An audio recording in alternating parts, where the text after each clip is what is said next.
శక్తి media ప్రేక్షకులకు నమస్కారం. నేను మీ జర్నలిస్ట్ విక్రమ్.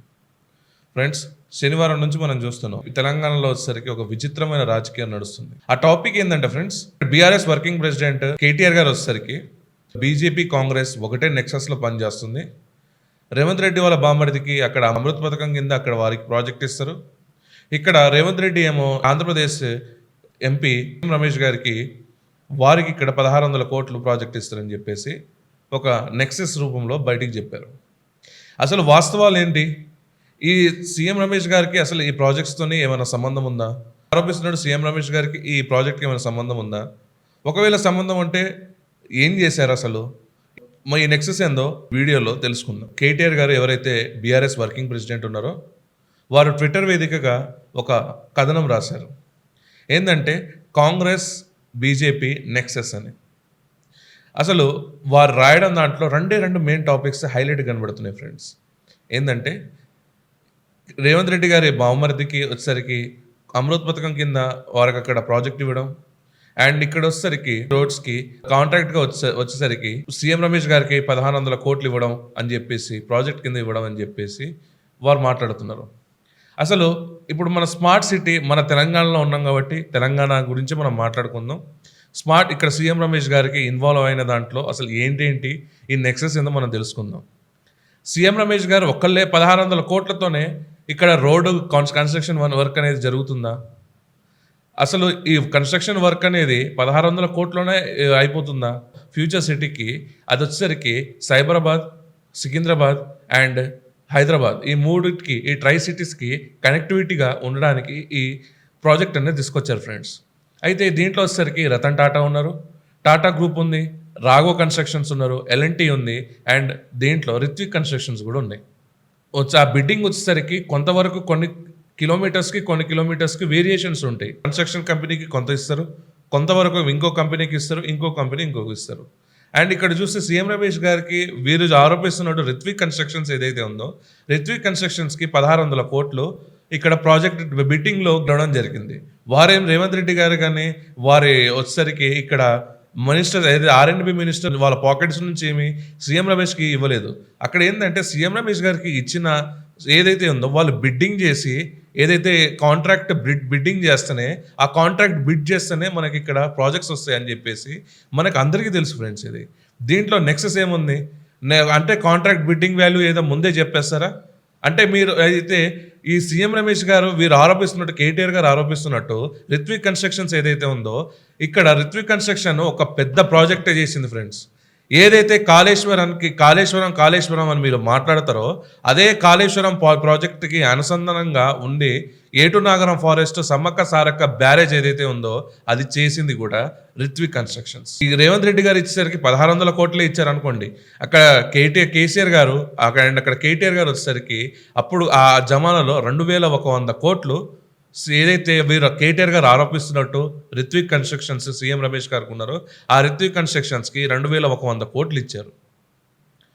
అది ఎక్కడో ఇప్పుడు మనం తెలుసుకుందాం ఫ్రెండ్స్. ఆ ప్రాజెక్ట్ డీటెయిల్స్ ఏందో కూడా మనం చూద్దాం. ఇప్పుడు ఏదైతే మనం ఇందాక సమ్మక్క సారక్క బ్యారేజ్ గురించి మనం చెప్పుకున్నాం ఫ్రెండ్స్, అది వచ్చేసరికి గోదావరి నది పైన తెలంగాణలోని ములుగు జిల్లా ఏటునాగరం మండలం పాకుల గూడెంలో ఆ ప్రాజెక్ట్ అనేది నిర్మించడం జరిగింది ఫ్రెండ్స్. సాగునీరికైనా అనుకుంటే ఇది తాగునీరుకి పనిచేస్తుంది ఫ్రెండ్స్. గ్రామాల్లో వచ్చేసరికి ఇది వాటర్ ఫెసిలిటీ అండ్ ఇంకోటి ఏంటంటే ఇండస్ట్రీస్కి ఇది వాటర్ సరఫరా కూడా చేస్తుంది. హైడ్రో ఎలక్ట్రిసిటీ వచ్చేసరికి 240 మెగావాట్స్ హైడ్రో ఎలక్ట్రిసిటీ ఈ ప్రాజెక్ట్ ద్వారా వస్తుంది. వచ్చేసరికి రిత్విక్ ప్రాజెక్ట్స్ ప్రైవేట్ లిమిటెడ్ కింద ఉంది. ఇది 2018 నుంచి 2021లో వీళ్ళు చేశారు. అయితే ఇక్కడ 2018లో అంటే దాదాపు వారు ఎండింగ్ పీరియడ్ అది అప్పుడు ఉన్నది. దాని తర్వాత వాళ్ళు ఇక్కడ గవర్నమెంట్ వచ్చిన తర్వాత కూడా 2021లో వారు ఇక్కడ ఈ ప్రాజెక్ట్ కంప్లీషన్ అనేది కూడా జరిగింది. అంత 2 years స్పాన్లో ఎలక్షన్ ప్రెజర్స్ ఉన్నా ఏ ప్రెజర్స్ ఉన్నా కూడా అక్కడ ప్రాజెక్ట్ కంప్లీట్ చేసి చూపించారు. అక్కడ వ్యయం కూడా 2100 కోట్లు.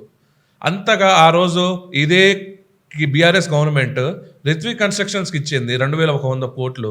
ఇక్కడ కోట్లు వేయలేరా వీళ్ళని చెప్పేసి ఇప్పుడు దీన్ని నెక్సెస్ లాగా ఎందుకు చూపిస్తున్నారని చెప్పేసి ఇక్కడ కేటీఆర్ గారిని అపోజ్ చేస్తున్న ఏదైతే ఉన్నారో ఆ వర్గాలు క్వశ్చన్ చేస్తున్నాయి. నిజంగా కేటీఆర్ గారు చెప్పినట్టు నెక్సెస్ ఏమన్నా దీంట్లో ఉంటే అసలు దీని గురించి కోర్టుకు వెళ్ళేసి ఒక పిల్ అయినా వేయొచ్చు కదా. ఎందుకు మీడియా ద్వారానే వచ్చి కేటీఆర్ గారు దీని మీద అలిగేషన్స్ చేస్తున్నారు. అండ్ ఇంకొకటి ఇక్కడ మనం సీఎం రమేష్ గారు ఇంకా పర్సనల్ ఆరోపణలు కూడా చేశారు. ఆ పర్సనల్ ఆరోపణలు మనకి నిరాధారమైన ఆరోపణలు కాబట్టి, పబ్లిక్ ఓరియంటెడ్ సబ్జెక్ట్ కాదు కాబట్టి, దాని గురించి మన చర్చకి అనర్హులం కాబట్టి మనం దాని గురించి మాట్లాడొద్దు. అండ్ ఇప్పుడు ఇంకోటి చూస్తే ఇక్కడ 2,100 కోట్లు బీఆర్ఎస్ గవర్నమెంట్ ఇచ్చింది ఆ రోజు. ఇప్పుడు వచ్చేసరికి 1,100 కోట్లు ఇక్కడ రేవంత్ రెడ్డి గారు గవర్నమెంట్ ఇచ్చింది.